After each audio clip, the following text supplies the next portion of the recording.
11th meeting of the Planning, Zoning, and Building Committee. A roll call, please. Alderman Narcoitz. Here. Alderman Currielli. Here. Alderman Carr. Alderwoman Fonseca. Here. Alderman Frestano. Here. Alderwoman Ames. Here. Alderman Artie. Here. And Alderman Cadwell. Here. We have a quorum. I'll make a motion to approve the minutes for November 13th, 2025 of the Planning, Zoning, and Building Committee. Do I have a I'll second? second. Have a second? Any adjustments, changes, corrections? Appear to be none. All in favor? Aye. Any opposed? Motion carries. We have one item tonight, an update from the 2012 building codes to 2021 building codes for the Planning, Zoning, and Building Committee review number 2 of 3. This is the codes for building, residential, fire, and life and safety. Dr. Springer, do you have an introductory remarks? Yes, I do. Thank you, Chairman. So again, joining us remotely is Don Wilkins, and he is our building code expert from Safe Built, the consulting firm that we hired to assist us with this building code update. You'll recall that we're spreading the review of the codes because there are so many, over 3 committee meetings and 1 council meeting. And this is the second committee meeting of 3. As you looked through the packet, we did include a black line and a clean version of the code. It does look like, from first glance, that a lot more is changing than actually is. And I think it's the way the document was black-lined.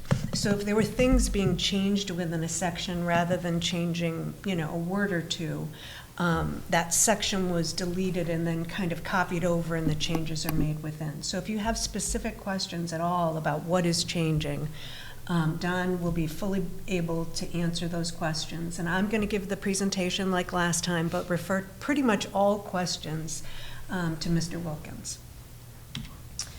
So as I mentioned, we covered mechanical, fuel, and National Electric Code at the last meeting, and tonight we are doing the Building, Residential, Fire, and Life Safety Code. So what I'm going to do is I have one slide for each of the codes, and we've highlighted some of the major changes that are taking place in each of the codes. We didn't obviously mention every single word change. That's why we included the black line version, but I will go through these, and if you have any questions on these major changes or anything else within that code change, you can feel free to ask questions. So the first item is related to that flammable refrigerant issue. This is the same issue we discussed when we did the mechanical code at the last committee meeting. And this is because the old refrigerant was phased out or prohibited by the EPA, and the new refrigerant apparently is flammable. So there were some changes to accommodate that. Chapters 9 and 10 of the building code, it relate to fire protection, life safety systems, and means of egress. We did meet with the Wooddale Fire Department.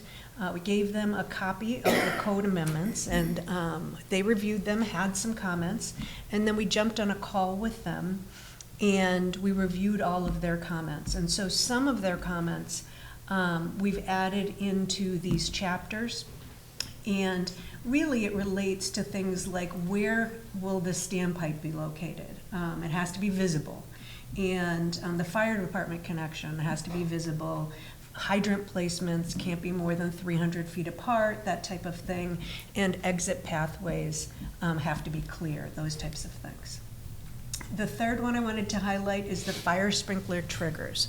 So I think it was back in, it might have been 2000, well, Don can correct me, early 2000s, the International Code Council required fire sprinklers in single-family duplexes and townhomes, and most communities have deleted those from the code requirements. We have done that in the past, and in this code we've done the same.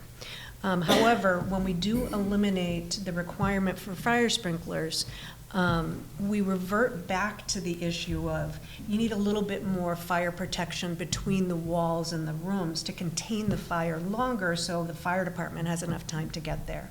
Those are called passive fire protection measures. So since we're eliminating the sprinklers, we go back to these passive fire protection, like increasing the wall rating for, how long a fire takes to get through a wall, a 1 hour fire wall versus a 2-hour fire wall. And so we're basically just carrying forward the regulations we had before because we didn't adopt sprinklers at that time. The fire sprinkler triggers are not changing. It looks like the whole section was deleted and added in. But we have had the 5,000 square foot sprinkler requirement in town since the 2009 edition. And we are just carrying that forward. 5,000 is a little bit more restrictive than the code as issued by the International Code Council, but really we haven't had any issues with this, and it really does protect the businesses and the properties within Wooddale. Lots of local communities do change these fire protection triggers. The last one on the building code is that the majority of the amendments that to the IBC and the IFC, they were carried forward from previous amendments, even though it looks like there's a lot changing here. So, any questions on the International Building Code? Mayor, please. Yeah. So, in this one now, it says garages need smoke detectors, or is that carbon monoxide and smoke combined? And they have to be interconnected, as if you're remodeling in the house, right? So when I remodeled, when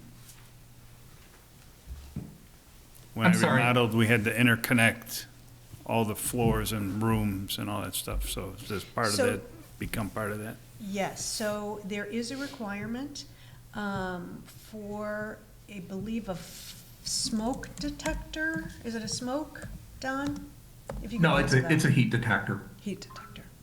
And it is required, but it's only for new construction. So if you are building a house with an attached garage, then you have to have the heat detector in there, and it does need to be interconnected with the rest of the alarms in the house. Go ahead. You got a follow-up to that, Eric? No. Simple question. I know I called you on a few of these things, and you gave me some answers. The insulation, though. Is the insulation changed? Because right now, I think it was R13 underground, R19 above ground, and R30 in the ceilings. But I know my son's house, we redid the bathroom, and they went to R49 to 60, but they said 60. I'm not sure why that was, but it was only not even 100 square foot, the bathroom, right? But R60 they don't sell. You have to go get the blown in stuff or whatever. Or I talked to a couple people, they said, it's very simple. Go over the joist with the 30, and in between the joist, another 30, you're at 60. Director Springer? So, thank you. Is that the case here? Is that being changed also? I'm just curious why. Yes, so those requirements for the insulation are actually in the Illinois Energy Code, which we're not talking about Oh, tonight. okay. But I believe Don may have an answer to this question. Yeah, so the state of Illinois, adopts the 2021 Illinois Energy Conservation Code, which is a modified version of the 2021 International Energy Conservation Code. So that code is already adopted and in effect currently and is being enforced currently. And I get from looking at your climate zone, the information that you just conveyed was accurate. The ceiling R value is R49. The exterior wood frame walls is R30, or there's other options, R20 with an R5 continuous insulation barrier on the exterior. Basement walls are a R15. So those are already baked in currently. They're being enforced per the state of Illinois. So you just said R30 in the walls, so that means they need to go to 2x6 Right. walls instead of 2x4s because R30 gets a little tight in there. I Right. understand. Well, the code gives you four options: R30, R20 with that R5 continuous insulation, that foam insulation board, or R13 with an R10 continuous insulation.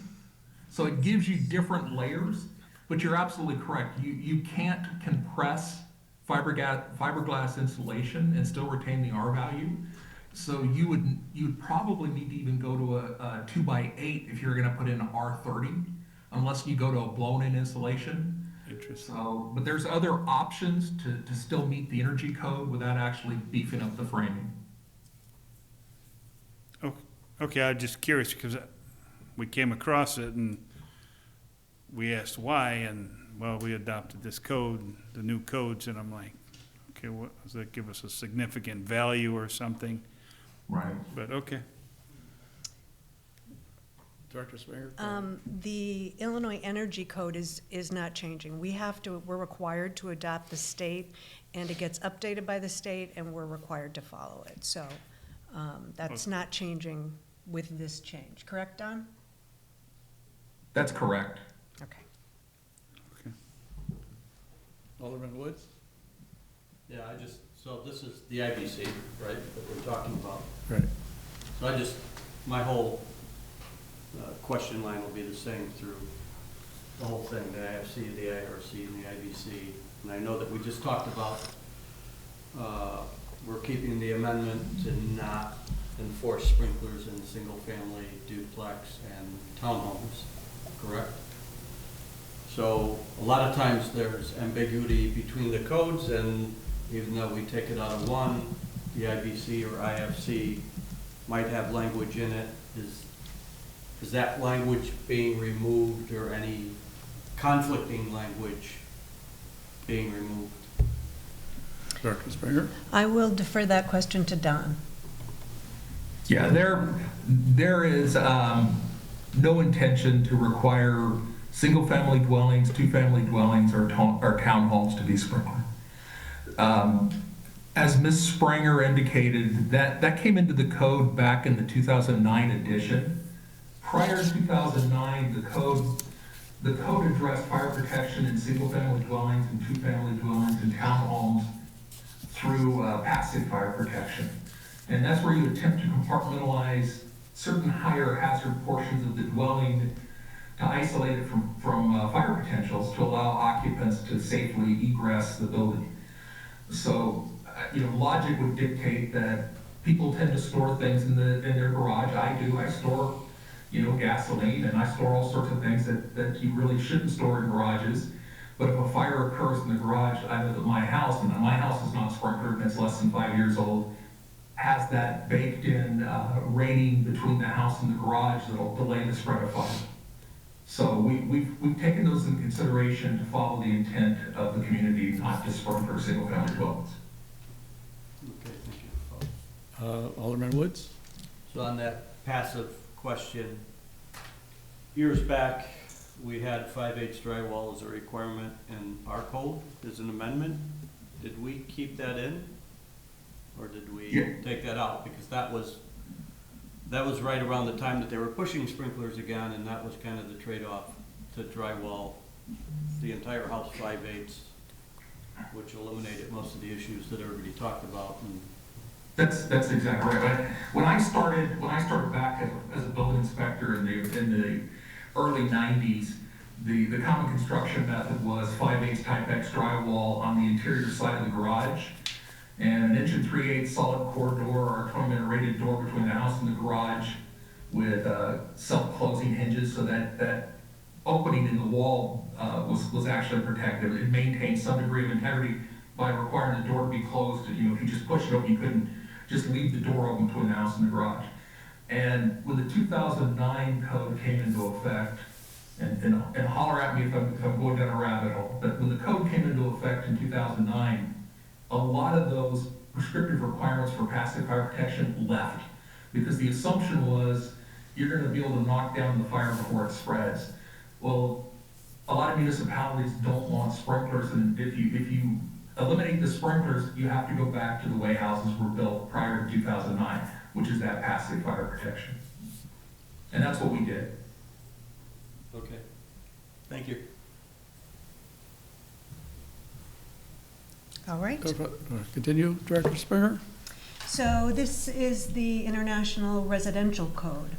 Again, the first item is that we removed by local amendment the requirement for automatic sprinkler systems in one-family, two-family, and townhomes. But as Mr. Wilkins just mentioned, we do require that additional drywall to compartmentalize the fire. I also did mention, we've recently discussed the requirement for a heat detector in the attached garage. Again, that's triggered for new construction only, and it does need to be interconnected. Another amendment is the emergency escape and rescue openings require a clear 36-inch wide path to a public way.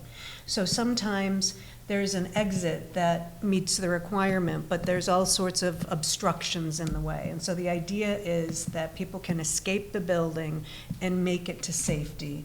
And so that is a new amendment in the code. And there was a... Alderman Woods? Yeah, while we're on that, can we expand on that?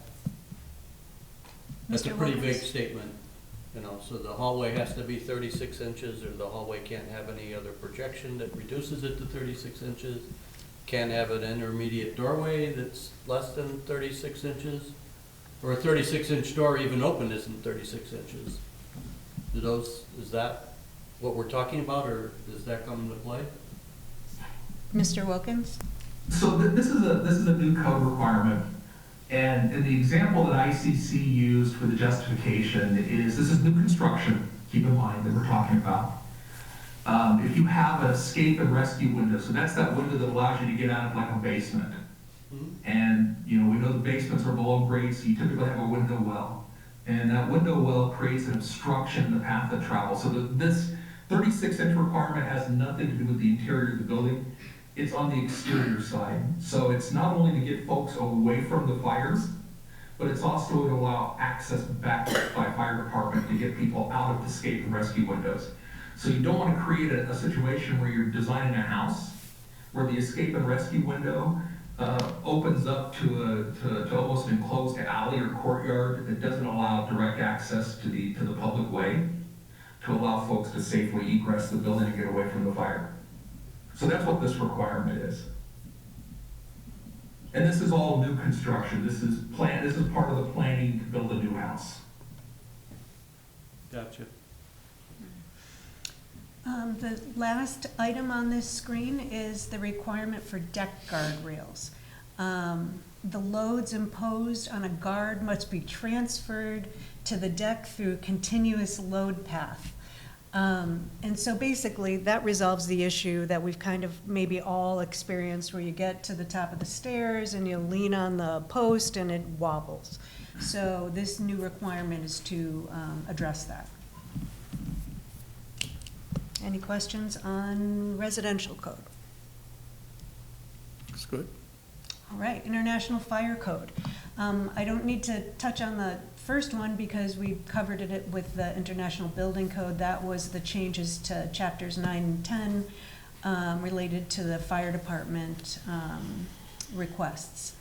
The amendments, as I mentioned previously, do have a lot of black line changes, which makes it feel like the International Fire Code has a lot of amendments. But actually, what's happened is it's updated and revised text to the previously approved amendments. So just some of the parts were changed, not the entirety.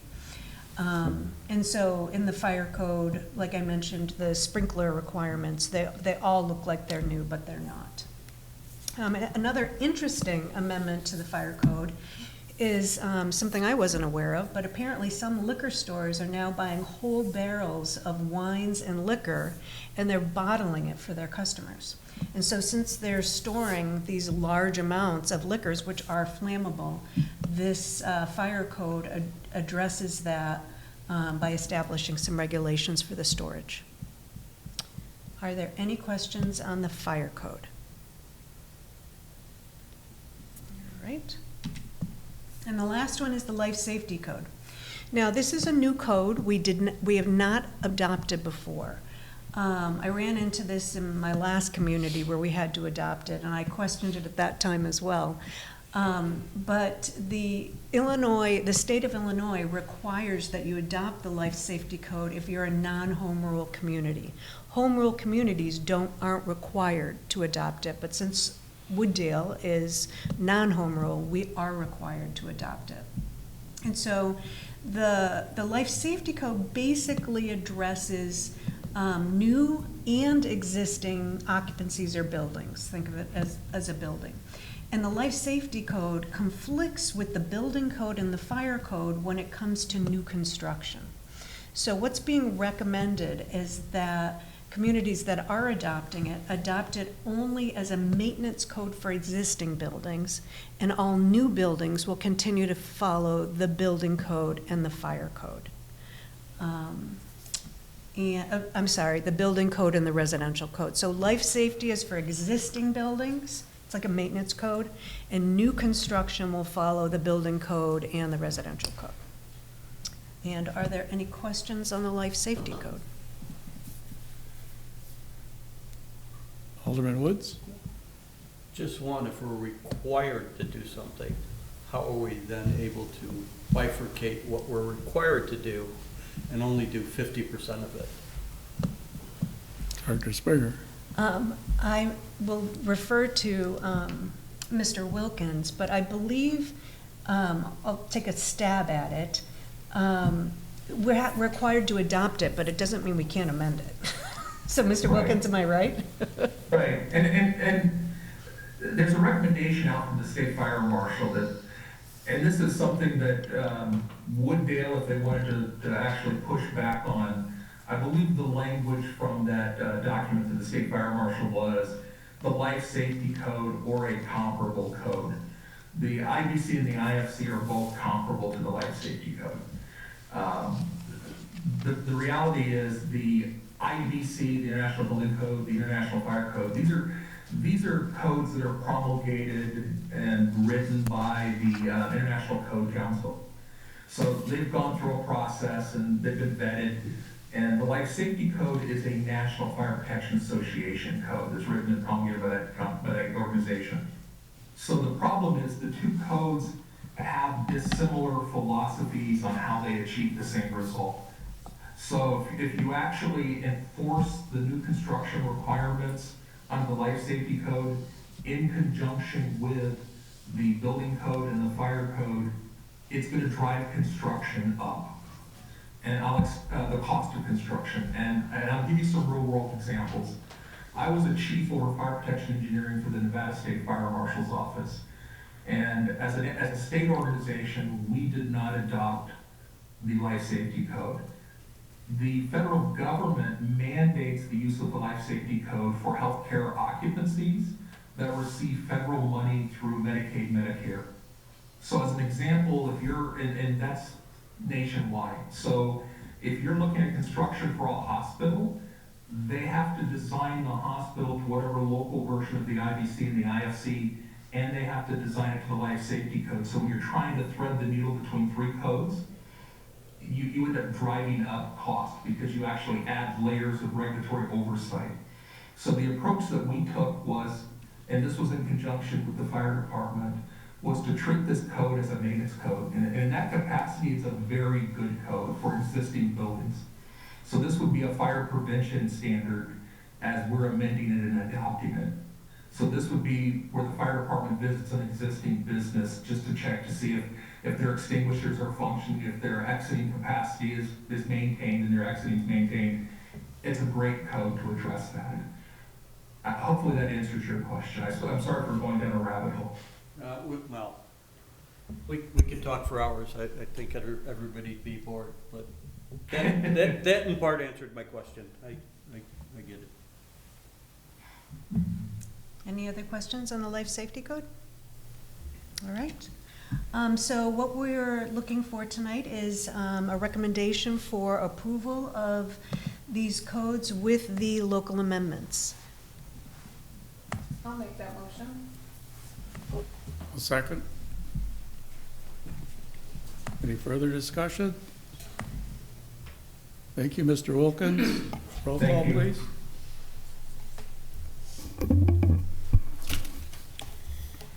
Alderman Art Woods, Yes. Alderman Currielli, Yes. Alderwoman Fonseca, Yes. Alderman Fasano, Yes. Alderwoman Ames, Yes. Alderman Artie Woods, Yes. Alderman Catalano, Yes. And that passes. Thank you.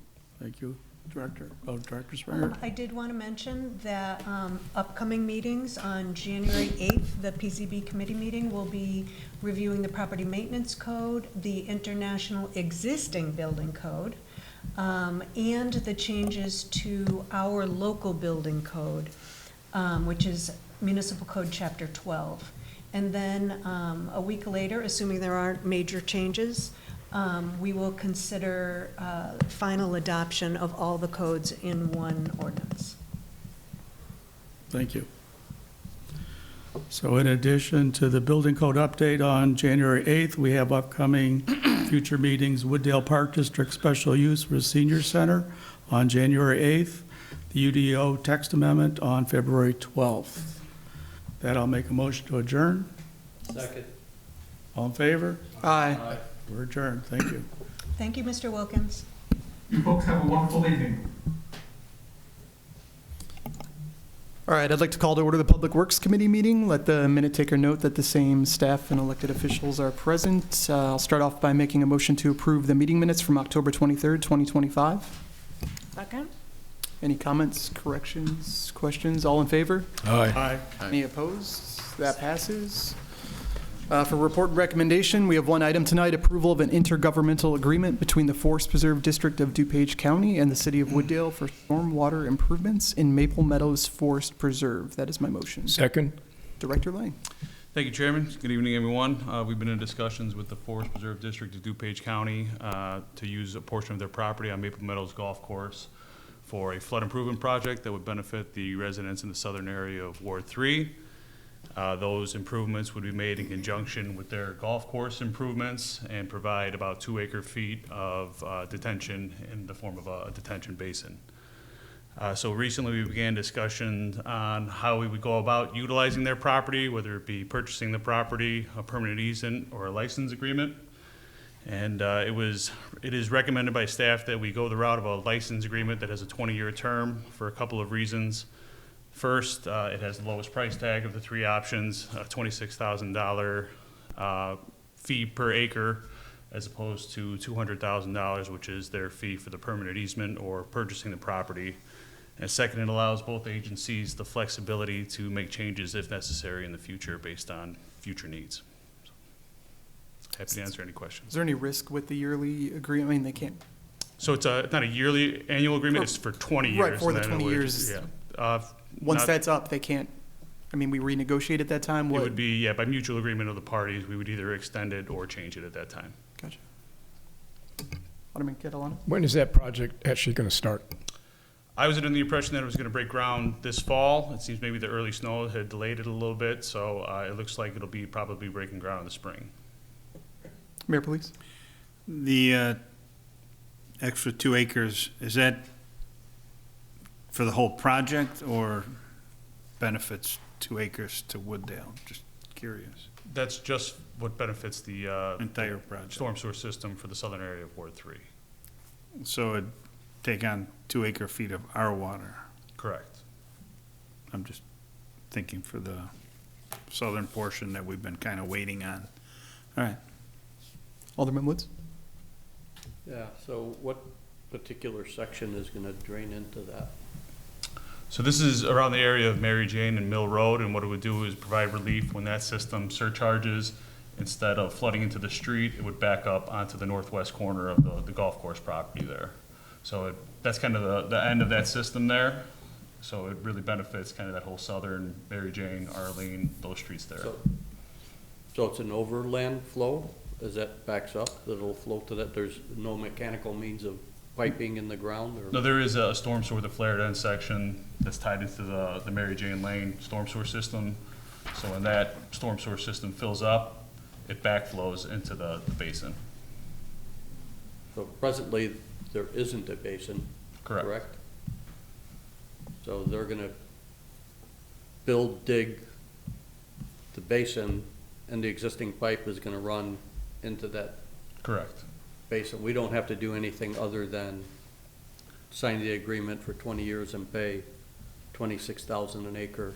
Is that per year, or? That's the for 20 the years. total agreement. So it's about 2.39 or 89 acres. So the total license fee is about 62,000, plus obviously we pay the additional cost of the construction and then a share for the maintenance, which I think was $40,000 for the 20-year term. And that's aside from some minor storm sewer upsizing along Mary Jane that we would be responsible for. That's the total cost. So it's 62,000 to buy the 2-acre fee, For the license fee, yeah. license fee. And then 40,000 for, $40K maintenance. and then the estimate for the construction is 385,000. Yeah, I'm okay with that. I was just mystified of how magically the water is gonna go where that didn't go before without any other means. So that answers it. Thank you. Any other questions on this one? Roll call, please. Alderman Art Woods, Yes. Alderman Currielli, Yes. Alderwoman Fonseca, Yes. Alderman Fasano, Yes. Alderwoman Ames, Yes. Alderman Artie Woods. Yes. And Alderman Catalano. Yes. And that passes. Items to be considered at future meetings, Irving Parks and Central Traffic Light in February, Ward 1 drainage improvements also in February, Brookwood office easement, late winter/early spring. Does anyone have anything they would like to add? Seeing none, I'll make a motion to adjourn. Second. All in favor? All right. Any opposed? We are adjourned. I'd like to call to order the Finance and Administration Committee meeting. Let the minute taker note the same members are present.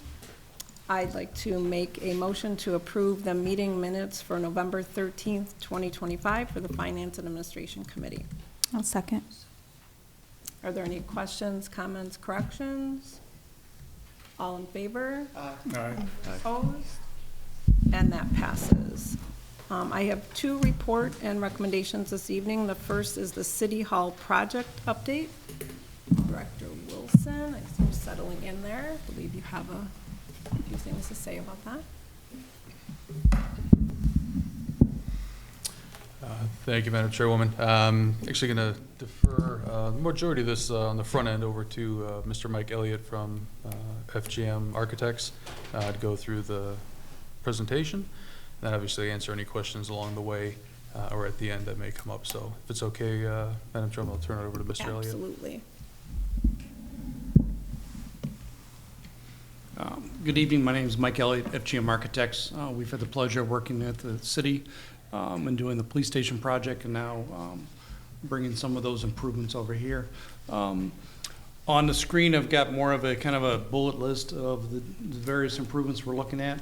In general, this is really kind of a interior update, looking at more finishes from flooring to walls to window replacement, things like that that we've listed there.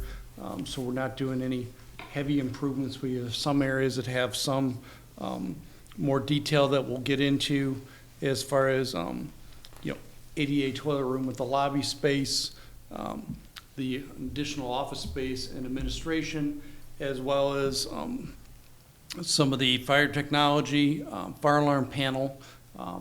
Just to note, the fire alarm panel, when we did the police station project, we noticed that we had maxed out as far as the technology in that panel that was left.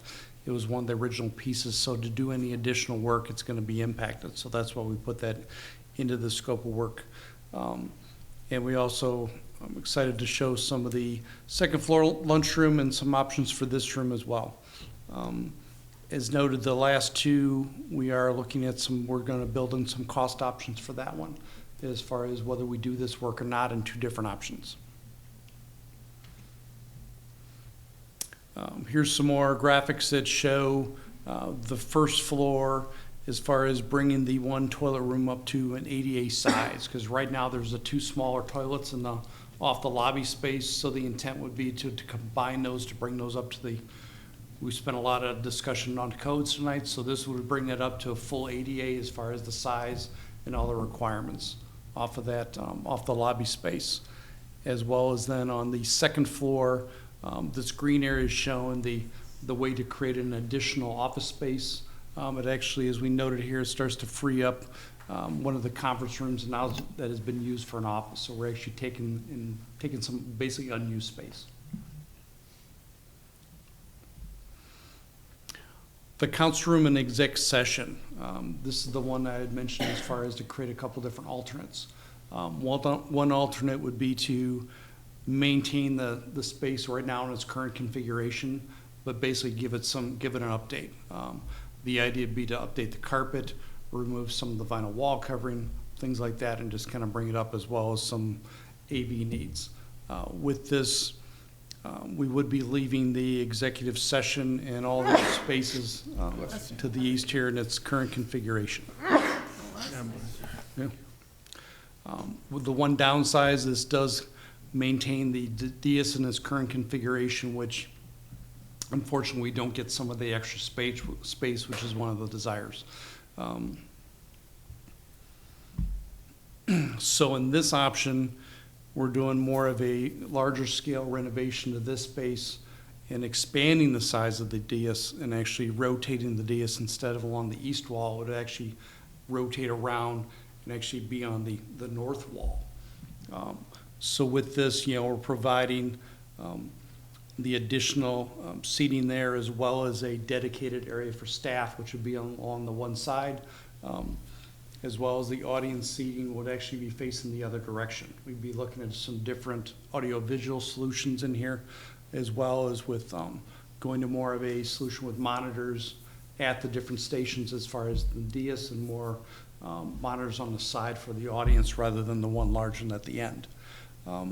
We're also looking at taking the current executive session, enlarging that space, actually absorbing the storage room that's onto the east side, basically taking that wall down to expand it to where it can, you can seat the entire council and those folks into that space.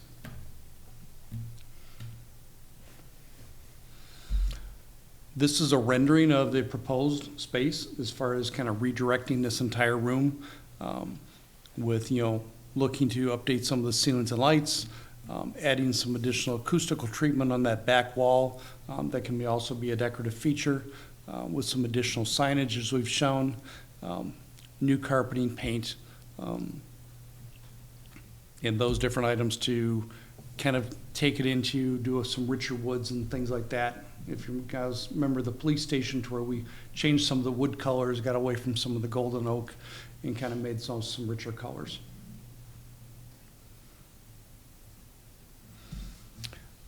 We're working with Frederick Quinn Corporation as far as a construction manager, so we've done some preliminary cost estimates to do this work.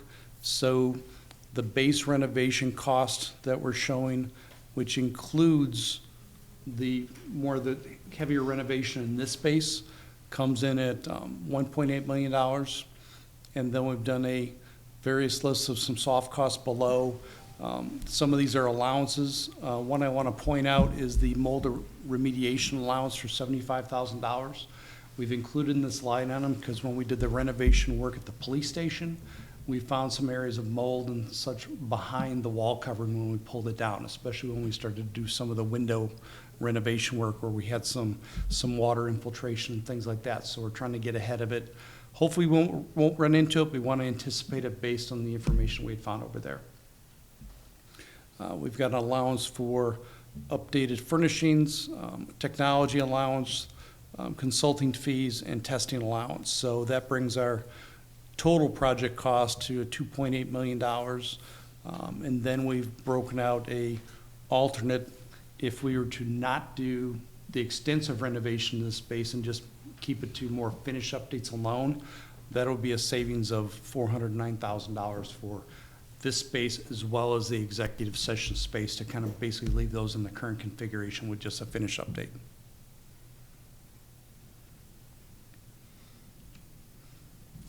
As a budget comparison, we looked at the police department renovation versus what we're proposing here.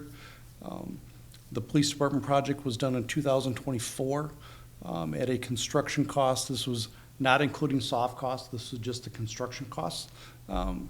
We were just over $2 million. And then with the City Hall renovation project, we're estimating at the 1.8. You can see we've got the square footage comparison at 12,570 square feet at the police with 9,058 square feet for the City Hall, as you can see the comparison. Things to note would be, even since 2024 until now, as far as when that was built, we've seen some various increase in construction costs from both labor and materials, and those continue to be moving at a different rate. It's sometimes a little difficult to even get a pulse on those right now. Other items to note would be the fire alarm system. As far as those updates that weren't part of the PD project, we're including the price to update some of the access control of the fob system throughout the City Hall. To bring that up is included. We have a larger number of exterior windows that we're including in this project, so all the windows basically on the east face in the north would all be replaced. Those are existing wood windows, so we'll be replacing those with a metal window. I think there'd be a longer longevity. We've also have some miscellaneous HVAC improvements, first and second floors. And like I'd mentioned, the mold remediation and IT equipment and moving are to higher since we now have experience with those items.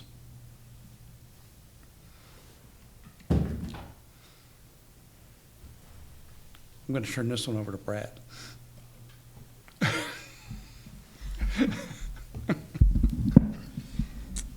Thanks, Mike. Brett, can I just go back to the last slide really quick? I just want to say this before I forget. So the 1.8 million budget without the council chambers, but on the sheet, it's saying the 2.49 million. What's the difference in those two numbers? So on this one, the 1.8 number, that is the base construction cost. And then if we were to change, not take the more expanded option as far as for the renovations here, we would actually be looking at more of a 1.4 number. So that actually would come down as far as the cost of the City Hall. And then $1 million in soft costs on top of that? Yes. Okay, thank you. I just want to clarify. Yeah. Thank you. Director Wilson? Sure, thank you. Yeah, so obviously, as we all know, the funding source for this is CIP. This is programmed into the CIP. Originally, there was some monies everywhere from fiscal 26 to fiscal 28. Total of about 1.625 million was programmed over that time period for this project. So depending on what decision is made this evening, that's what we're going to use to then inform the CIP that we're going to present in January. And we will then have to reallocate projects, realign projects accordingly to accommodate for whichever cost assumption is approved or voted on tonight. Okay, I have a question too about the timing of the project versus the the fiscal year. Will this be completed within this current fiscal year, or is it planned to, or will it go over to the next fiscal year for money? Director Wilson. Sure, thank you. Yeah, so you may recall, go forward. When we came back, I think it was in September, and asked to advance the funding and kind of flip this funding with the stormwater project. That was anticipating that tonight would actually be like approving the bids for that project. As we started going through more in depth with the design project and finding out some of the foils of this building, that just got a little protracted. So now the timeline roughly is to start, give or take, March 1st, I believe, right, Mike? March 1st, and it'd be approximately a 4-month project. So that would go to roughly the end of June. So it would straddle the two fiscal years a little bit, but it would be much more heavily into next fiscal year than this fiscal year at this point. Okay, so then I guess my big question when I looked at this is, based on our, financial conversations we've had before, do we have the money for this project? I know we've looked at, what our reserves are and things like that, and, if we did everything as stated, and I don't know what the bid would come in, I know these are estimates, but the bids could be higher, could be lower. Do we have that kind of money for this fiscal year to pay for a project like this in its entirety? I know there's options, but just looking at it. Sure. So I guess that's part of the reason why we're here tonight, is to see what option you want us to proceed forward with. And then we're obviously going to then have the CIP prepared, generally speaking, before this even goes out to bid. And so it's kind of one of those, I don't know, what's that phrase? You can have whatever you want, but you can't have everything you want. So when we're going through this, based upon the decision that's made tonight, that's what we're going to use to build the CIP. So we know projects that are going to have to be on the CIP, and then we'll see if there's any additional funds that we can do other projects. But we know the stormwater project has to be in there. We know the water tower's in there, the intersection's in there. Those are all other funding sources, but we know when we're constructing it what has to go in there, and then what are needs versus wants based upon this conversation this evening. Okay, thank you. Alderman Artie, would you have a question? Yeah, I guess along those lines too, is this, well, I guess anything's possible, like you said, so is this something that we can push down the road another year or two, or B, is there an option C where we can do something for the 1.6 that we're budgeted for and put off certain parts of this, I guess? Director Wilson? I'll defer to Mr. Elliott for the second half of that question. I think the first half of that question is, I guess, the downside, I guess, if you will, to pushing it off would just be cost escalation. Right. So I think that would really be the biggest, I'll say issue, but that would really be the downside to pushing it off would be cost escalation. Because I think what we would be doing to this building would be the same, whether it's in March or November. Right. It's just. I mean, that'd be the what same with pushing off any project though, right? Correct. The cost Yeah. is gonna increase, I mean. Correct. Yeah, and I know the only other thing I know is we had discussed doing it, the entire building all at once versus phases. That way everybody moves out, we do it, and everybody moves back in. So I'm not sure about a phase approach. I don't know, Mike, if you have any thoughts on that or how that would. I think there's definitely options for that phased approach. I think we were looking at, sometimes you can get a certain benefit of the cost where if contractors are coming in, doing all their work at once, they're staging at once, they turn over the entire space rather than almost doing the general conditions or the trades for it prolongs their work. So I think it's something to work back and forth with, and I think with our construction manager partner, FQC, I think that's something we can definitely discuss with them to work out a little more as far as see what those are. But I think in the long run, we could be paying for, some additional costs to prolong that. I think there's some different options we can look at as far as really the big swing would probably be the work in this space, because if you look overall, a lot of our scope of work, there's a lot of smaller spaces we're working through that we're impacting, and it's really kind of a scope of work that, as I was describing, it's the floors, the ceilings, the lights, some of the IT work, things like that. Some of the allowances we built in here are allowances, so hopefully, we wouldn't use some of the numbers that we've indicated there that would bring some of the areas below the line as far as the hard construction costs. We're pretty good at using the allowances, I've noticed. Just a quick follow-up. So, I mean, this estimate, $1 million over already, if we did this included. The police department part, I know once we started taking the walls down, we found the mold. How much did we end up going, I don't know if that was on that slide, how much did we end up going over budget on that one? I know there were a lot of issues we didn't anticipate. I believe we had included within that project some contingencies for unforeseen conditions. Okay. There ended up being more of those when we got into some of the openings, so I think we ended up adding an additional $75,000 to $100,000, if my memory serves me correctly, on that project. Okay, thank you. Okay, thank you. Mayor, please. So, it's 400,000 if you don't make this a Cadillac room. the question is, so we're at 1.6, even if we get rid of the 400,000, we're still at 2.4, we're about 800,000 off. And honestly, I've been looking at some of the furniture, and I know that's another 400,000.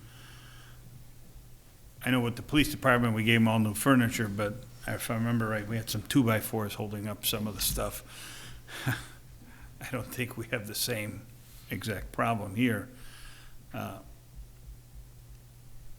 As far as CIP, I know we've got $1 million into the pavilion for next year or the year after. I don't want to get too far ahead of ourselves when we're trying to save some money somewhere or whatnot. When is the pavilion up? Mr. Wilson, I don't recall if it was next year or the year after. Director Wilson.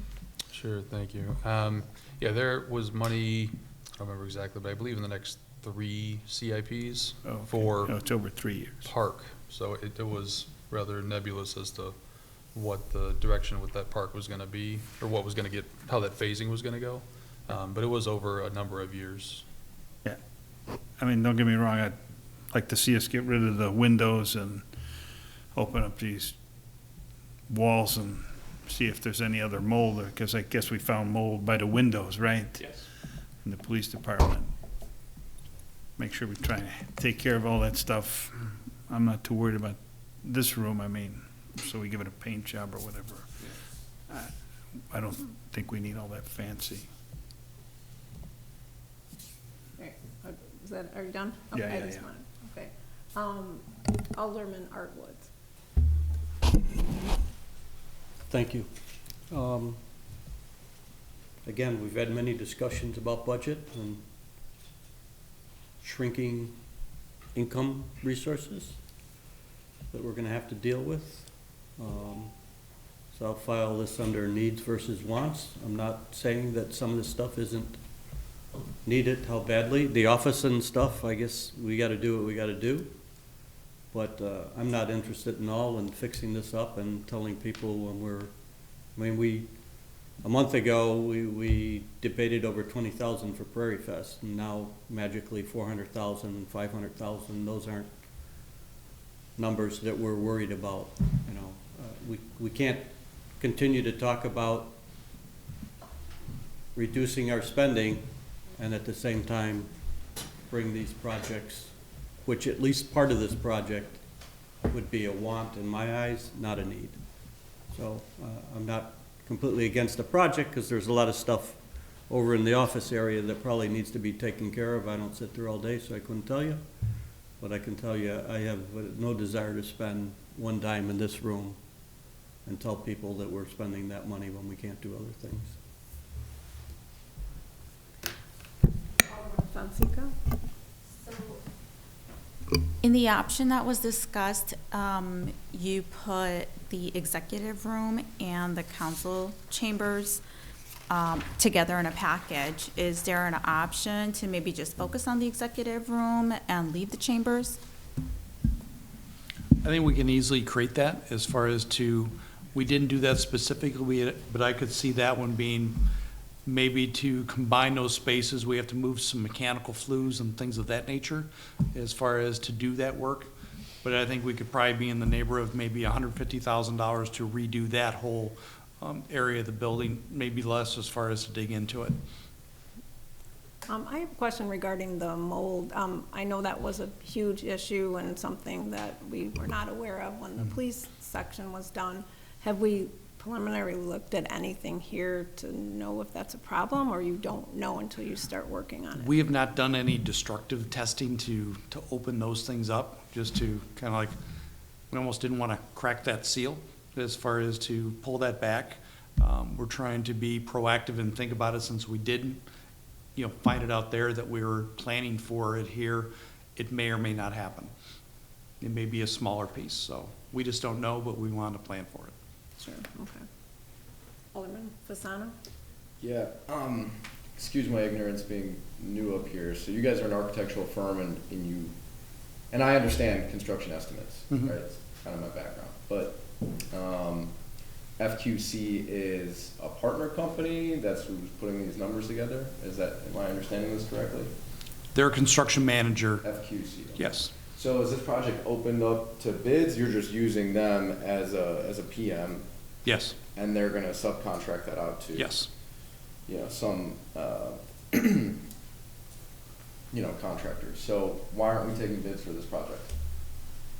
Like, what I mean by that is, you have your numbers up here as 1.8 or, but why isn't that open up for other contractors to bid on this? So this is Or up to. other management companies, for that matter. So right now, this is a preliminary check-in as far as just to see where the numbers were as far as with some of these options. The intent is to, based on the outcome of this meeting, we're gonna finish the bidding documents and go out right after the first of the year to open that up to multiple subcontractors as far as to bid, to get those numbers as far as to get finite bids. But we want to do this kind of check-in to see where the numbers were, just to get that comfort level and the scope of the project. Understood, thank you. Okay. Any other questions? No, so you're looking for a recommendation on what option or plan to move forward on with this? That's the goal for tonight? Director Wilson? Correct. I think the, request would be whether or not to include this room in executive session in the final bid documents that they prepare and send out. So I think the rest of the work, everything from those doors on is pretty standard operating. It's these two rooms that we're really looking for consensus on which direction to go with those. Okay. Alderman Artwood? Could we get a number eliminating this and the exec session room? So that's one number, and then another number if we just eliminated the council chambers, because there might be some benefit of the interconnectivity of the bathrooms and mechanicals and the kitchen area. I don't know, but it would be interesting to see those numbers. Director Wilson or Mr. Elliott? Based on how we're putting together the documents, I think we can set up the bid scopes as far as to create those alternates and create those pricing options so we can see how those stack up. Thank you. Did you have a question? Yeah. Alderman Artie Woods? I was just going to say, so we're only discussing tonight whether we're including this in the scope or not. We're just assuming the 600,000 to 800,000 over budget is good. I'm just confused. Director Wilson?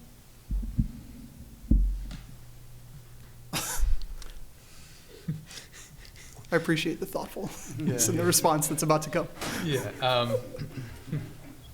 So I guess, not to be over assumptive, but yes. And then once this goes to bid, and once we prepare the CIP, this will come back. And just for conversation purposes, if the bids come back and the bids are all, 2.5 million or whatever, well, then we're gonna have a conversation before we even bring those back to you about, well, if that's the number, then this probably isn't gonna work. I mean, is that, again, not to be naive, but is that the point where we would talk about a staged approach potentially? I mean, that's not a discussion for tonight. That would be once we get some real numbers, then we see, hey, do we want to spend what's in the CIP and then move everything else to 27 or 28? Yeah, I don't want to speak for Mr. Elliott, but I think that would be the time that we would, have that conversation, yeah. I just want to make sure I was understanding what we're. And just to be clear, our estimates that we put in there, we've added some contingencies. So, if we were to bid this, today we'd probably be in the middle. So I think there's some good opportunity we could get a lower bid. But in our estimate, we want to be conservative to be kind of in the middle of a pack as far as where bids may come in at. Mayor, please. Yeah. So right now, if we don't do the remodeling of these two rooms, we're looking at about 2.4, which is about still 800,000 more than we have in the budget. Am I looking at this right? Director I just Wilson. want to make sure. Correct. Okay. That's what I was Mayor, please. Right. Make sure I'm not crazy. Right. No, I just, Director Wilson. so the windows and those things, some remediation, whatever's got to go on. I'm not too worried about this room and that room. I mean, I would imagine we're going to pull out the wallpaper and stuff in here and paint, and if we find something, that's when we clean it, might. But I know we already asked about alternative bids. Yeah, I definitely want to get closer to that 1.6 number that we have already. Director Wilson? Yeah, and not getting too far into the weeds, but I believe through some of our conversations that some of those soft costs in there are applicable to this room as well. So I think some of the, especially the AV, the 389 number, there's a pretty sizable chunk in there related to technology in the new dais configuration. So that would come out as well. To be fair, we didn't have AVI come out and price that because we wanted to get through tonight before we engage them to spend time and money on pricing that out. But we know that there is a fairly significant amount of money in that 389 that's going to come out as well if the new dais configuration is not acted upon. So that'll bring that number down. So then, as just to well. clarify, even, so if we do not decide to reconfigure this room, it's still getting a facelift, like paint and carpet, and something's happening to it, or will it stay the Yes, way it well, is? as we were showing this, as far as to show that alternate for that 400, we were gonna still maintain a refreshing of this room, per se. You know, taking down the vinyl wall covering, a fresh coat of paint, probably some new carpet, changes some of the ceiling pads just so they're a little fresher and brighter, and basically a coat of paint is what we would look at. We'd be looking at leaving the lighting, and just really that level of a refresh. Okay, and the other thing I was looking at too was the fob system that I know we were talking about with the police section too, that we're buying parts off of Amazon. They don't make that model between all the different facilities. There's different, it's not like one fob will get you in here and into the treatment plant and to Public Works. So will all that be consistent once, this area is done? Or how will that work? That is the intent as far as with this budget, that would be updated. Okay, so, and maybe not the right time for this, but has the police department fob system been updated yet? Or we're still working on that? Okay. All right. Director Wilson? Yeah, sure. So we have put money in the IT portion of the CIP this year to do the fob system. So let's just say you guys you know what, we're not doing City Hall this year. We're not doing it. We want to wait a year, save up, whatever. There's still money in the IT portion to do the fob system. So again, not to be assumptive, but staff, we're going to move forward with the fob system either way, because right now we're on 4 different systems. We're on Hirsch, Brevo, another one for lockup, and Keys, because building got hit by lightning and the whole system went down. So we're on 4 different systems right now. So regardless of what happens with City Hall in the next few months, we need to update that the fob system, and we do have a quote to do that. Oh, and the Metra, that's a different system as well. So we do have a quote to do all of that. We did include it in this, that way that scope could be managed and that trade could be managed, so that they're not getting in everybody's way. But again, if this whole thing goes completely south, we're still gonna come back with a proposal to fix the fob system. Because like I said, if you count the Metro station, 5 different systems to manage access to city facilities, which is not ideal. Mayor, please. So the fob system is not part of the 1.6 million that we had budgeted, right? That's a separate deal? Director Wilson? That was in that 1.6. Oh, it is in the 1.6? 89,000. Okay. Alderman Artwood? Thank you. Couple questions. So if we move forward with this thing and the over budgetness of it, where do we get that money? Director Wilson? So that's going to be through the construction of the CIP, so we'll have to be judicious in what projects we do fund for next fiscal year and which ones we don't fund for next fiscal year. So we'd have to eliminate projects, municipal projects, to do this project. Director Wilson? That would be correct. Yes. Okay. So next would be for the architects. Can't we just go back to the drawing board? I mean, manipulate what we're doing here and get us closer to that number that we do have the budget for?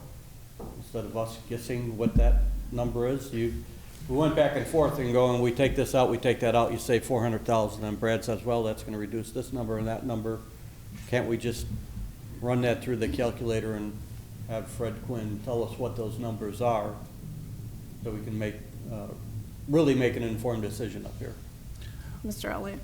We can go back and pull apart some of the different scope and do more of an isolated budget number as far as to identify whether we pull out, what's the exact window number, what's the exact this number, as far as to give maybe a better long list as far as items to include, if I'm understanding the question correctly. Yeah, I don't want to break it down too much, but break it down into chunks like this. Like I said before, this council chamber is one chunk, the exec session room is a chunk, maybe the bank of windows is a chunk. I didn't read through the whole scope to.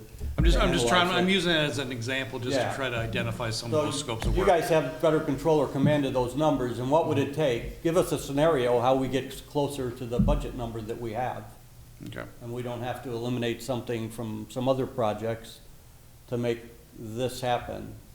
That being said, can we get those numbers before we make a decision? What are we voting on tonight? So I'm making a motion to get numbers that we can actually realistically make an educated decision on versus us going, let's move forward. I don't know enough to say move forward. Tonight, if I was asked to vote, I would have to say no. But I know there's work to be done, and I know that we have some money to do stuff. So that's what I'm trying to get, bring those 2 points closer together. So to get those numbers, I mean, at this point, it's just an estimate until you go out to bid, because going out to bid is the actual bid from the contractor. So there's always gonna be some disparity in those numbers if you're just estimating, which is what this graph is that we have here, right? And the cost on here for the renovation of the chamber and the executive session is the almost 410,000. So that's just basically an estimate on costs from this year. I know you said the prices even went up since October. So no matter what we do, it's gonna be an estimate until we go out for bid. We feel good with the estimate, but it will be an estimate at this point until we get those hard bid numbers. I think one thing we could look at is how we would want to package the bids, where we had maybe there's some additional alternates to where we're seeing the value of some of these different scopes, to where then I believe there could be some decisions made as far as, identifying these different layers to be able to pick whether it's A, B, and like E or something like that to build that up. So I think that way it could give, a really good feel for what the actual cost would be, and it could be tuned based on that. So I think we could just, kind of design our scope drawings to match that as far as with the bids. I think from what I'm hearing, I think that would be one approach we could take. Follow up, are you good? You can, Okay. Alderman Artie Woods? So I guess two things. One, as far as like the soft costs, is there a world in which we can do all the construction and then going back to the phased approach, can we just push out the IT cost and the furnishings until the following year? Like, bring in the old, I know it's adding extra labor, bringing in the old stuff back to use for a year, and, there's probably a cost associated with that. That's more of just a comment, I guess. But the second question, the $300,000 for IT equipment and systems, what's the bulk of it? That's a lot of money. Is that new computers, new laptops, running new wire, cables, Director kind Wilson? of everything? Sure. So the bulk of that $300,000, if I am remembering our conversations and the email exchange, was new AV tech imaging items for this room, with the dais being moved. So, like that Mondo board would go away. There would be new monitors on the sides. There would be new microphones. There would be other new monitors for the council, things of that nature. So a bulk of that was for the new dais configuration, a new technology related to the dais. The 300,000, the bulk of it? Yeah. Wow. Yeah. I believe that also included some of the cabling updates and things like that throughout the building. Yeah. As some of the things that we found as we were going through the police station, we opened up some of the ceilings and I'll say it almost appeared that someone took a wad of Cat6 cable and threw it across the ceiling and pulled it into the other side. So we're looking to clean up and try to rectify some of those items as we got into it. So that includes some of those numbers as well. Director Wilson? Yeah, so to be clear, that 300,000 isn't gonna go to zero, if the dais isn't done, but there was a lion's share of that for, new tech for in here.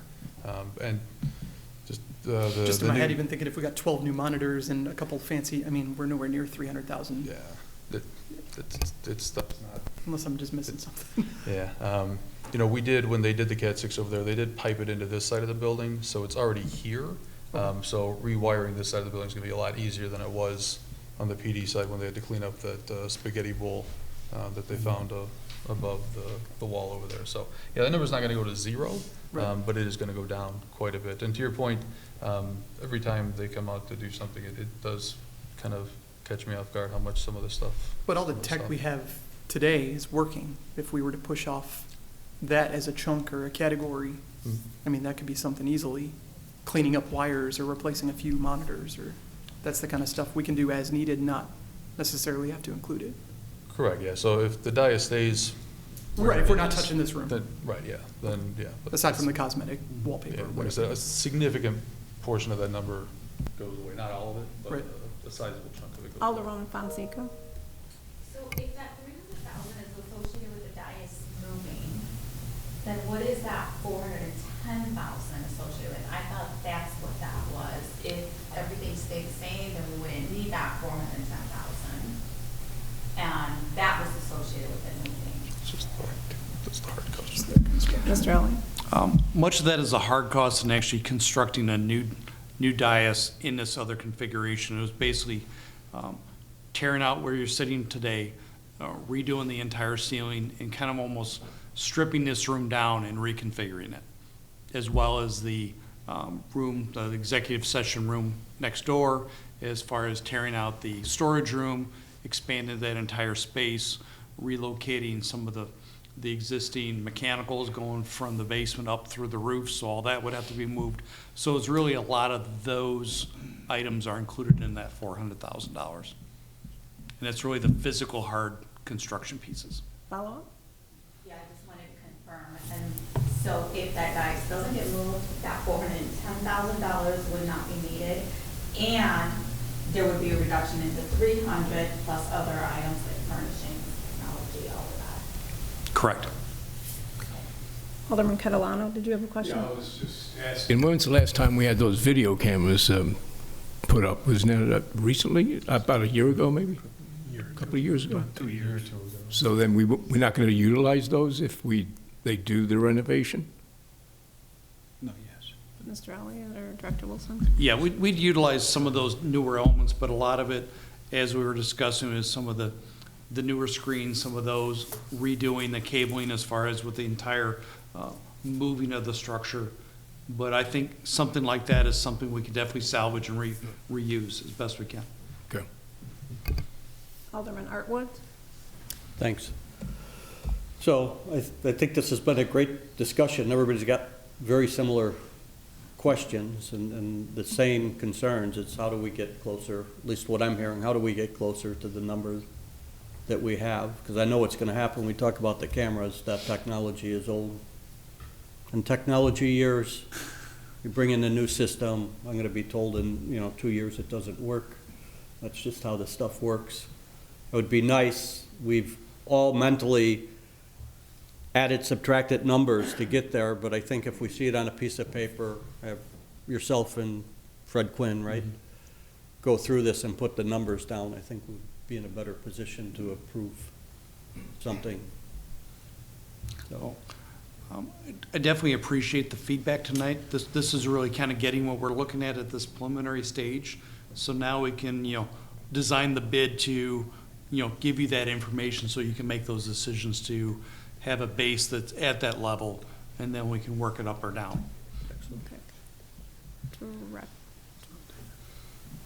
Director Wilson, is that enough of feedback, or were you looking for anything more specific for this topic?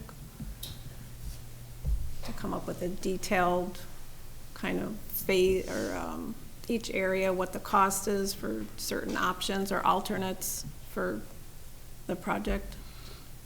And have that be presented? Is that what you're looking for this evening, some direction? So I think I've gotten that direction as far as to, what numbers we looked at, because the goal would be to have a baseline number to be that budget number, and then see where some of these other elements phase out. So I think that the truest numbers would be to get some hard bids, is to work through those.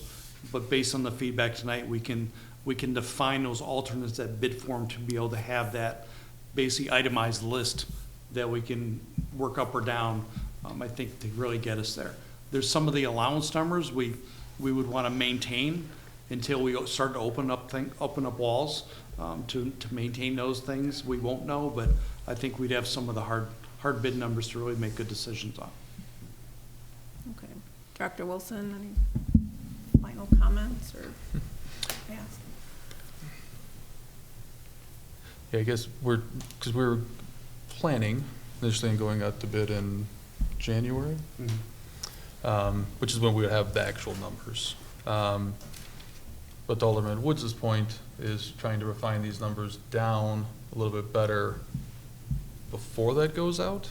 So are we coming back on January 8th with better numbers, more refined numbers before they send it out? I guess I'm just trying to figure out what the expectation is of I everybody feel like now. that's kind of what everyone is talking about, is just having some specific like breakouts of alternate, like this is what it would be for, the non-council chambers and the executive session area. This is specifically that. If we, obviously the AV or all the technology wouldn't be needed if we didn't reconfigure this room. So really to do that in an estimate form prior to going out to bid. Is that? Alderman Artwood? Short answer, yes. Okay. That's exactly. That's perfect. But to your point, and Alderwoman Ames brought up a good point of, obviously these are estimates, but I would argue these are professional estimators. So after 10% off on $1 million, they'll be 10% off on $2 million typically. Everything being even. Again, the directive, I think the big piece here is you don't have to break it into 1 million parts. You know where we need to be, whatever that number is. Drive us to that number, and then give us a couple options beyond that if we so think that we want to spend that money, or can figure out how to phase it in and overlap a couple different months.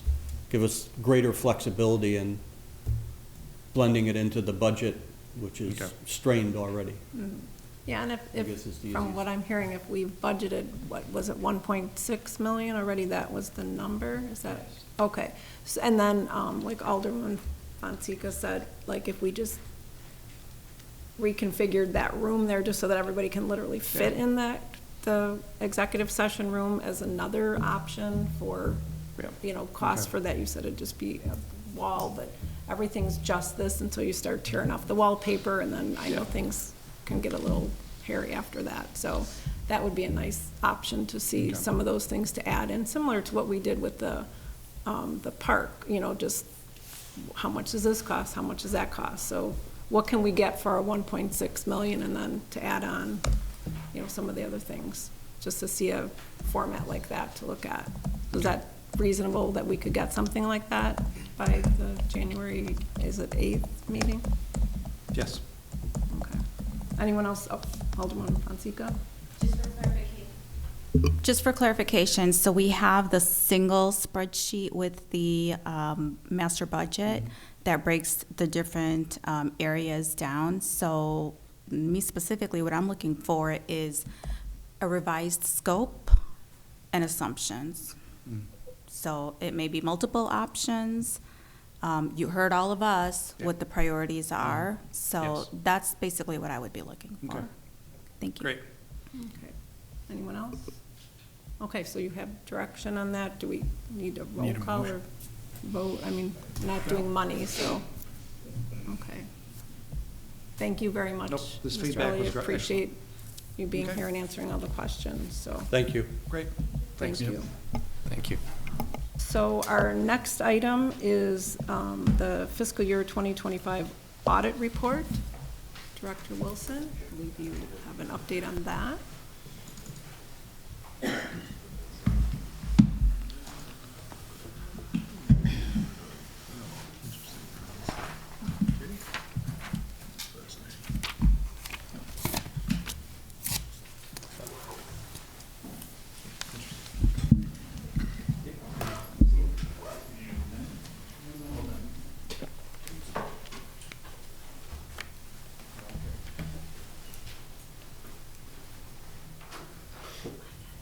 Are we good? She's gonna watch what she missed. Okay. Trying to figure out how we're going on without the minute taker. Director Wilson. Thank you, Madam Chairwoman. Yeah, so every year, per statute, we have to present the audit report to the committee, to the council, within 90 days of the report date. Report date this year was October 28th, so we are within that time frame. As we've had the last couple of years, we have Mr. Nick Bava, and for Andrew's benefit, that's B-A-V-A. Mr. Bava is partner principal with Sikich. It's been the in charge, I think, the lead partner on the job the last few years. And he's going to do a similar presentation as we have done in the past few years. And then, obviously, if there's any other questions, be happy to address those, either myself or Mr. Bava at that time. So if it's okay, I'll turn it over to Mr. Bava. Absolutely. Thank you. Thank you. Hi, good evening. Thank you for having me. As Brad mentioned, my name's Nick Bava, partner principal with Sikich, here to present the results of the city's audit, presenting the fiscal year ended April 30th, 2025. So, as custom for the city's audit, we issue a handful of reports before you tonight. The large financial statement document is the annual comprehensive financial report. We also issue communication to council, management letters. There are separate TIF reports and filings required by the state, this year for TIF number 1 and TIF number 2. I'll highlight some items and some statements out of the annual comprehensive financial report, but as always would certainly welcome any questions on any of the documents or the audit process itself. So first bit we'll cover here in the annual comprehensive financial report, and I'll shout out agenda packet page numbers too if you're following along that way. But on packet page 111, and Brad has it up here on screen, the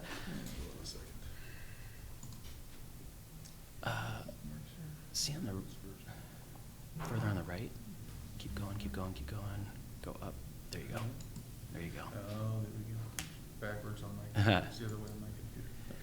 So I've called this page out every time I've presented with all my clients. This is the Government Finance Officers Association Certificate of Achievement for Excellence in Financial Reporting. The city has been participating in this program for a while. It's an elective program.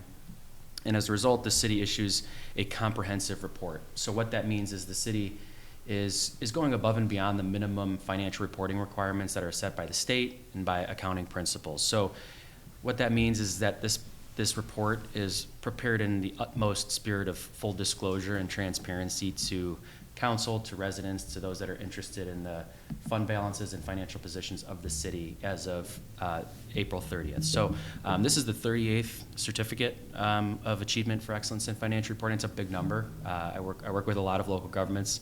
38's up there in terms of how long the city's been doing this. So just like to call that out and commend Wooddale for going through this program. On the next page here, this is page 117. This is the beginning of the independent auditor's report. So these few pages are our opinion on the financial statements. So as the independent auditor, it's our role to issue an opinion on the fairness and the presentation of the financial statements in the city's opinion units as of April 30th, 2025. So those first two paragraphs there, specifically the item I have highlighted, I won't read these verbatim, but what that means is we've issued what's referred to as an unmodified opinion on the city's opinion units as of April 30th, 2025. So an unmodified opinion is a clean opinion and the highest level of assurance that we as auditors can issue towards an organization like the City of Wooddale. So it means these financial statements can be relied on for those interested in the financial positions and fund balances at April 30th, 2025. As always, it's important to understand the division of responsibility when it comes to an audit. The bottom of page 1 here of this page just dictates that ultimately it is the city's and management's role to prepare these financial statements in accordance with generally accepted accounting principles. On the following page, the top section here just dictates as the auditor, it's our responsibility to opine on those financial statements as of that given financial reporting period. So we as auditors, we're bound by sets of standards, the standards set by the American Institute of Certified Public Accountants. Those standards tell us how to test, how to sample. We're also bound by the Governmental Accounting Standards Board, GASB. Those standards dictate really the format and the content, as well as certain accounting pronouncements that are included in this report tonight. After the independent auditor's report, beginning on packet page 121, we'll find the management's discussion and analysis. This is a section that precedes the basic financial statements themselves. Always like to call this section out. It is a required section. It's prepared by Brad and reviewed by myself to ensure it's consistent in terms of the financial information. But it's a really nice executive summary that leads into the financial statements. It's management's opportunity to provide a narrative and discussion in terms of what occurred during fiscal year 2025, with also some comparisons to the prior year, reasons for increases or decreases. So again, nice context leading into the financial statements. Following the management's discussion and analysis, packet page 135. This is the beginning of what's referred to as the basic financial statements. The statement of net position here, a lot going on this page. I won't get into any of the numbers, but calling out that it's a required statement. It's recorded on what we call the full accrual basis of accounting, and it really most closely mirrors that of a commercial for-profit entity. So it consolidates all of the city's short-term fund activity with all of its long-term activity, like its capital assets, its long-term debt positions, pension liabilities, bonds payable, really giving you more of an economic outlook in terms of how an organization like Wooddale looks from a balance sheet perspective. After this page, on page 137, 136 and 137, this is the income statement under that same basis of accounting. So overall, you look at the highlighted section there, just economically speaking, how did the city perform when you capture all of that short-term and long-term activity? So economically speaking, governmental activities, which consolidates really the general fund, your capital projects funds, special revenue funds, overall break-even year essentially, a slight decrease of 16,000. Business type activities constitutes the city's water and sewer activity, its commuter parking, its sanitation fund. So, and that was a positive change in that position of 380,000. So then on the next pages here that we'll look at, page 138, this is where we enter the fund financial statements recorded on the modified accrual basis of accounting. So we take away all of those long-term transactions and activities that I referred to, your capital assets, your long-term liabilities. This really paints more of a picture in terms of what can be paid and what can be collected really within no more than a year. Okay, it's organized by what we refer to as major funds. So a major fund for a local government is a fund that has a high volume of assets, liabilities, revenues, or expenditures. So in the case of this fiscal year, those major funds were the general fund, capital projects, land acquisition, and then the TIF number 1 fund. There is also a column that aggregates all of the non-major governmental funds. That would include other non-major TIF funds, the motor fuel tax fund, and other capital projects or special revenue funds there. The governmental funds income statement on page 141. This is under that same basis of accounting. What it shows you is just your revenues over expenditures, which would equate to your changes in fund balance. So overall, for all of these funds, there are great budgetary versus actual schedules included later on in the report. If you're interested in seeing how a fund performed compared to budget, that budgetary information is always included past the notes to the financial statements. Overall, you'll see just the change in fund balance for these major funds as well as the aggregate non-major funds. Page 146. This is the statement of revenues, expenses, and changes in net position. This just captures the business type activities that I mentioned earlier. So your water and sewer operations and your non-major enterprise funds, your parking and your sanitation funds. The first highlighted row there just highlights the operating income or loss at any given fiscal year. So how is that respective fund doing from an operations only perspective? Then when you capture in any of the non-operating activity, interest expense, payments on debt, in this case, rental income coming into the water and sewer fund, plus any transfers in or out, to other funds for certain costs, then you end up with your change in true net position for that fund. So that's your proprietary, we call those the proprietary funds income statement. Last statement I just want to touch on here, packet page 149, statement of fiduciary net position. So one fiduciary fund at the outstanding at April 30th, 2025, and that is the Police Pension Trust Fund. Nothing new there. Just highlighting this fiscal year, the assets of the pension fund are now under the custody of the State Consolidated Fund, the State Consolidated Police Pension Fund. So all police pension funds are now required to have their assets held under the Illinois Police Officers Pension Investment Fund. So this is the first year that asset has shown up, and you see that position there at April 30th, 2025. So those are just some of the kind of the highlights and statements I wanted to touch on with you here today. I'll kind of echo what Brad said. Audit was finalized at the end of October. The state allows for 6 months after your fiscal year end to have everything submitted and finalized. So audit was submitted and completed on time. I certainly want to extend my thanks to Brad, Carla, who's with us tonight, and the other folks involved in the business office for their help. You don't really get through an audit, of this extent in that time frame without a commitment, from the team on that. And I want to say thanks to them, and certainly thanks to council for having me here tonight. Thank you, Mr. Baba. Does anyone have any questions? Mr. Wilson, anything further? Oh, sorry. Alderman Artie. Just not necessarily around the audit, but maybe just really quick for Brad, a couple things that stood out. Red light enforcement revenue, is that something we're getting from state red light cameras, or is that in reference to the Metro cameras? Director Wilson? Yeah, that's the TraxGuard, the railroad camera. The Metro one, okay. Yeah. And I guess the follow-up to that would be, how do we budget for that? We're budgeting $550 and only collected $299. How do we anticipate how many people are going to blow through the train, Director Wilson? Sure, yeah. So that one's pretty much just a pure trend analysis. And I guess good news, bad news is people are knowing that they can't go through it or they're going to get a $250 ticket, which is great for safety. Bad news is there's not as many $250 tickets being issued. So this year, yeah, that's definitely going to be reflected in the budget. That number's going to get pulled down a decent amount because it was kind of wonky during COVID, and then it was going up a little bit, but now it's coming back down again. So. And then the other one that kind of stood out, professional services, budgeting $70,000, spending $241,000. Is that just a generic catch-all for professional services, or is that? I believe it was in community development. Packet page 250, yeah. Page 76, packet page 250.